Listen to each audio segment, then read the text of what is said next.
A Haandfæstning was a document issued by the kings of Denmark from 13th to the 17th century, preceding and during the realm's personal union with the kingdoms of Sweden and Norway. Following Sweden's independence, similar documents were also issued by its kings. In many ways it is a Scandinavian parallel to the English Magna Carta. The Haandfæstning was the result of the strength of the power of the nobility.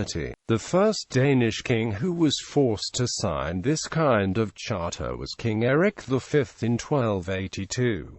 It was used as a regular coronation charter for the first time in 1320. Between 1440 and 1648 it was a normal condition for the recognition of a new king. When absolute monarchy was introduced in 1660, the last Haandfæstning was mortified. Unlike in England, there was no permanent charter to sign. Every new king had to accept a new one that applied to his own reign. On the other hand, all Haandfæstninger were based on the same model. The king had to promise that he would rule as a just king, that he would cooperate with the nobility, that he would never imprison any free man, that all leading offices and all local administration would be filled only by noblemen, and that questions of war and peace depended on the acceptance of the nobility. The charters did not necessarily transform the kings into puppets. Most of them were able to create a solid base of power during the reign, and hardly any Danish king of the period totally kept the rules of the Haandfæstning. The severity of the demands of the nobility also wavered from time to time. Some modern historians have regarded the Haandfæstning as predecessors of the modern constitutions. This might be true as for the limitations of the royal power, but it would not be fair to call them real democratic constitutions.